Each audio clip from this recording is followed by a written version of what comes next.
Gagnard est leader en Europe sur ce produit-là. C'est une de nos grandes spécialités que nous avons mises au point il y a une vingtaine d'années et on fait aujourd'hui quelques millions de plantes tous les ans pour la France mais également pour l'export dans toute l'Europe. Donc là vous êtes dans une serre de gardénia et le gardénia a un parfum très très fort, ça sent un peu le jasmin, c'est d'ailleurs une plante de la même famille. Donc c'est une plante très très parfumée qui est presque enivrante quand il y en a beaucoup comme c'est le cas autour de nous. Les gardénias sont originaires de Chine.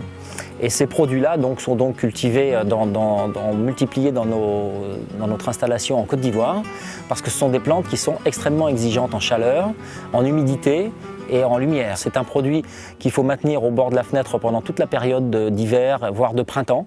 Il va supporter très bien la lumière. Là-dessus, il est très très exigeant, donc c'est pas un problème. Et pendant l'été, il ne faut pas hésiter à le sortir carrément sur la terrasse, donc pas en plein soleil de 14 heures, mais dans une zone très très lumineuse dans laquelle il va fleurir et donner des fleurs et parfumer tout l'été.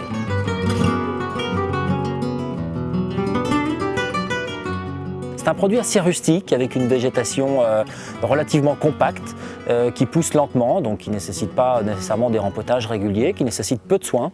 La seule exigence, c'est qu'il ait suffisamment de lumière pour pouvoir pousser et qu'il ait aussi qu'il soit maintenu dans des conditions assez acides. C'est une plante qui aime l'acidité. Alors la floraison, elle va s'étaler de la période de mars-avril jusqu'à septembre-octobre, sans problème.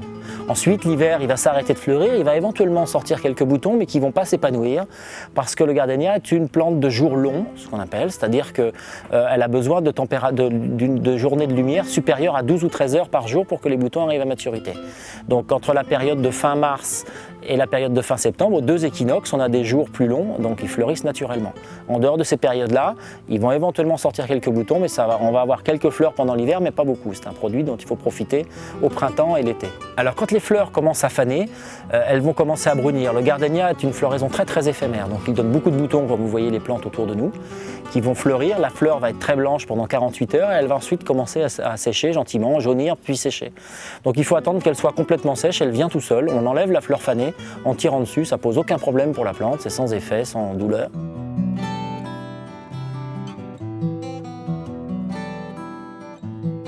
Pour maintenir l'acidité du gardénia, ce qui est une condition absolument indispensable, sinon le gardénia va chloroser, ce qu'on appelle, c'est-à-dire que petit à petit les feuilles vont jaunir et quand on va regarder les racines vont mourir. Ils ne supportent pas les pH alcalins, donc il faut absolument maintenir l'acidité. Il y a un moyen très simple, c'est de s'assurer quand on met l'engrais et qu'on arrose l'engrais, de l'utiliser avec des bases d'engrais acides.